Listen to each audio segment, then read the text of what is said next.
Hi everyone, welcome to a new episode of Tehani. On today's episode, we have Malithra Wimalasuriya, who is an amazing musician and a part of a band called Daria and Malithra. Hi Malithra, it's a pleasure having you. Would you like to tell us a bit about yourself? So my name is Malithra Wimalasuriya. I'm 20 years old and I'm a musician. And I actually went to St. Thomas's College. That's where I studied. And so I played a couple of sports in school as well. I played cricket and basketball. Amazing. And so after my O-levels, I actually left school to start my higher studies, which I am currently doing right now. Oh, amazing. So you've been doing music for quite a while and you have obviously a long journey with music. So tell us a bit about your journey and how it all started. So my music journey actually starts from, I think it all comes back to my family, because my family is quite a musical family, both from my mom's side and my dad's side. Everyone can sing and, play an instrument Yeah. or something like that.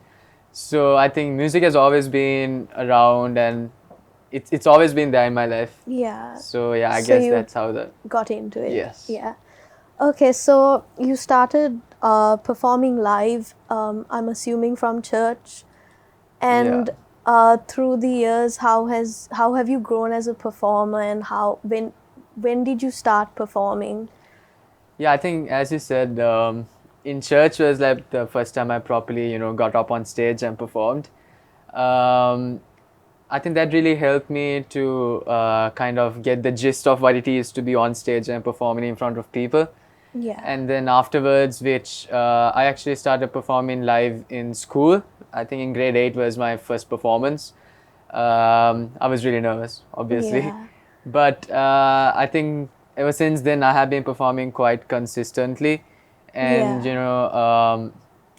that place of, being in front of people and performing, it naturally became quite, like a very normal part of my life Yeah. afterwards. Amazing. So you perform with a band now, and you have mentioned before that you've been a part of another band. Would you like to tell us a bit about that? So in 2018, actually, so I took part in an inter university singing competition, and my whole family was there. Obviously, they had to watch it, and then I performed, and then one of my sister's friends, she actually asked if I was singing in like a band or anything, and then they just asked me would I like to join the band. And I went through this whole auditioning process, and then turns out it was a wedding band actually. Oh, okay. Yeah. And I joined the band, and in a couple of months the bass player in our band actually had to move out. Okay. So I had to pick up the bass as well. So I was playing the bass and singing for my band. It was a wedding band called Clefs. And so that's how I got into that band. The story of getting together with Daria was it's quite funny actually. So it was in 2020 Father's Day. So my family and I, we were out at cinema Lakeside for dinner. After she just came to the lobby just to listen to some music, and then there was this person playing. She was a foreigner. I did not know who she was. Yeah. And then I think she was playing her last couple of songs as well. Oh, And okay. then we were the only ones at the lobby at that time. So she was like, you know what, just for you all, they're going to sing a song for you. And then she sang a Sinhala song. Oh. Yeah, she Yeah. sang a Sinhala song, a Ukrainian girl singing a Sinhala song. It was, and she can sing really well. Yeah. And then, so now since it's Father's Day, now my mom looked at me and she just nudged me. She was like, I think you should sing a song for your father, Oh. And then I was like, I mean, I can't really, it's a hotel, so I can't just Yeah. go up and sing a song. Yeah. And then my sister's boyfriend actually took the initiative and he went and asked the manager. And then initially the manager said no. For my relief, I was so relieved because I was Yeah. too nervous to actually go and do it. Yeah. And then in a couple of minutes, he was like, you know what, it's fine, you can sing one song. And then I was like, oh, okay. Then I just went up on stage, and then Daria, she let me sit on the piano and she was like, okay, you can sing the Yeah. song. and I sang a song for my father. I sang Hero. Yeah, because he's my hero. Yeah, I sang, and then afterwards she just took my contact details. So that was on a Sunday. The following Saturday, I was playing with her at Cinnamon Grand. Oh, that's such an amazing story. Yeah, and since then we've been playing together at Cinnamon Grand and So a if couple it of. wasn't Father's Day, That you would have. my father takes a lot of credit for that. Yeah. He actually quite brings up quite a lot. Yeah.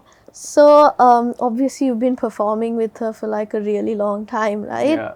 2020. So what would you say was the most memorable performance? Most memorable performance. Actually, my most memorable performance as a performer actually came, I think, last month. Yeah. Because Daria actually flew to Ukraine for a holiday. Oh, okay. And then we got a gig to play at a wedding. Yeah. So they called me on Saturday and told me that the wedding was on Sunday. And they asked if I can play. And I had never played alone at a wedding, and this is a wedding, Yeah. right? So Yeah. I was very nervous, but at the same time, I was just wondering because, it's a good opportunity for me. Yeah. So I thought, you know what, it's fun, I'll just take it. So I went and I played at the wedding, and it went so well.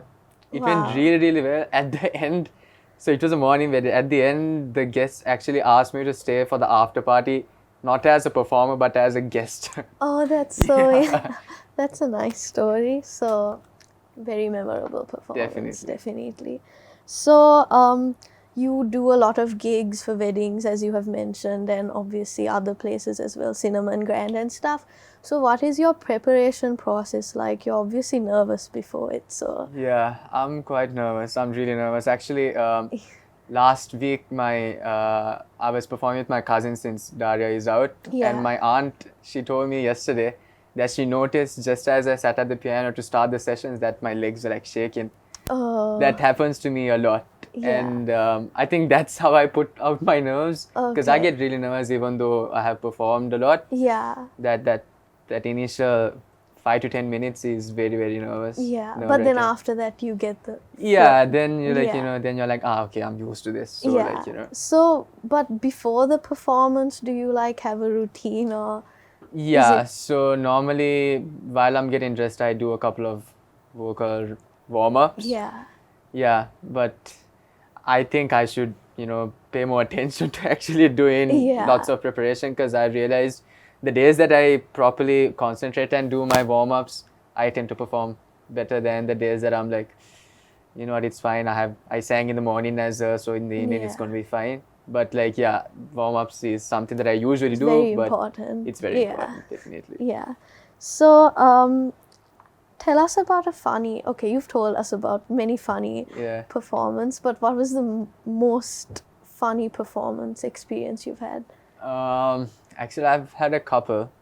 One happened actually yesterday. Okay.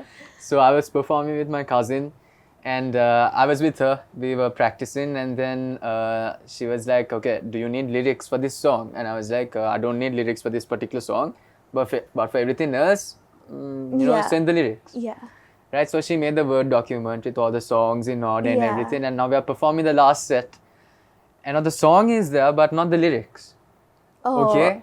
And now we are in the middle of the set, and I looked at it and I was like, where are the lyrics? Like, this is on stage while we're performing. And she's like, you told me not to send the lyrics. I was like, no. It was just for one particular song that I didn't want the lyrics. Okay. And then she ended up not sending the lyrics. And then I was like, now I'm playing the intro on the piano. I'm playing the intro for the song as well. Now I can't change the song. Yeah. And the first line of the song did not come to my mind at all. Okay. It did not come. So now I'm just playing the intro like a couple of times, and then I can see my mom's also like, they always come to watch me. My mom's looking at me like, are you going to do anything now? Because you're like just playing the intro. And then I started off singing the second verse of the song. Yeah. Which I repeated twice, which I sang it thrice. The show must go on. Show must go on, yeah. That was pretty funny. Yeah, so obviously you perform in a lot of places, Cinnamon Grand, all open areas, and COVID happened. How has that experience been like? How have you coped with it? Actually, as performers and people in the industry of music, I think it's a huge hit it was a Yeah. huge hit because obviously things were closed down, and when things were slowly starting to open up, then again another lockdown. So Yeah. like I can remember even when I started in 2020. That was just like the beginning of COVID. Yeah. And I don't know, I personally feel like I got into the industry like in a bit of a wrong Oh, time, because it's like, yeah. when I feel like I'm doing something good, when it's going well, and when it's coming to a point where I feel like, that my name can, go up Yeah. there, then everything stops again. So Okay. it's been quite discouraging, but at the same time, I'm very grateful for all the opportunities that have come my way, Yeah. because because it is very hard for work to come by. Yeah. So I'm very grateful. So during COVID, you've spent a lot of time at home. How has it been? How has it been reflecting on yourself as a musician? Yeah. You're writing a new original. What has that process been like? Yeah. So Yeah. actually, I have been writing originals. I have been writing some songs. Um, I've been writing songs actually for quite a while now. Okay. Yeah, and that process, I think it's different from person to person writing a Yeah. song. For me, it's more of thinking of what I want to write about and like just jotting it down like an essay, I Yeah. guess. And then after that, just putting the melody according to the lyrics that I come Yeah. up with. So it's a pretty time-consuming process, I would Yeah. say. But at the same time, it's quite fun because you get to Yeah. play around with different ideas in your head and see how Yeah. it can come together to And then the end result is end very result. satisfying. Very. Yeah. Sometimes it's very satisfying. Yeah. No, you're great, so I'm pretty sure they're all pretty good. So obviously you play so many instruments, right? You play the piano, the drums. Yeah. Yeah, what has that been like, learning them? I think it was more of a sequence of how I learned it. I think I started off with drums. I played the drums when I was probably around 3, 4. I Yeah. can remember my parents saying me just taking 2 pencils and just, Wow. hitting on the table. And then they decided to just get me a small drum set, and then that evolved to a bit bigger drum set. Yeah. And then afterwards, I just moved into piano. And then from piano, I went to guitar. And then from guitar to bass. And then again in school, I actually picked up the saxophone Okay. for the Western band. So yeah, it's been quite fun learning instruments. Yeah. At the same time, it's a bit Tough. it's a bit tough to Yeah. keep up. Amazing. So apart from music, what are your other hobbies and interests? I would say that I'm a very big cricket fan, and both my brother and I, whenever we get free time, we just play cricket. We in our garage actually, we just we keep like pieces of wood or like a broom, and like keep it Yeah. as an open gap in in cricket. Yeah. And like we just play 10 wickets, and you just play almost like the whole day. So cricket is something that I would say is like my other hobby other than for cricket. So did you start playing in school, or as you mentioned, was it with your brothers? Yeah, so initially I started with my brother, and then I played for school as well. Okay. Actually, my last year in school, I played second 11 under my brother's captaincy. Oh, So, that's yeah. oh, that's very cool. So to end with, would you like to give some advice on anyone who wants to pursue a career in music? Yeah, I think what really matters is to keep pushing on, because I can remember myself, thinking no opportunities will like present itself. Yeah. But I actually made it a point to still keep improving myself, and to work on myself, to work on the music, and then I can almost guarantee you that there will be some opportunity. Yeah. It's just to be passionate about To be passionate about it, to not give up, because an opportunity will present itself, and if you are working towards seizing that opportunity, then when that actually comes your way, then you'll be ready to take it and just run the race. Yeah. Yeah. Thank you so much for coming today. Thank you so much for having me. It was really nice having you. Thank you.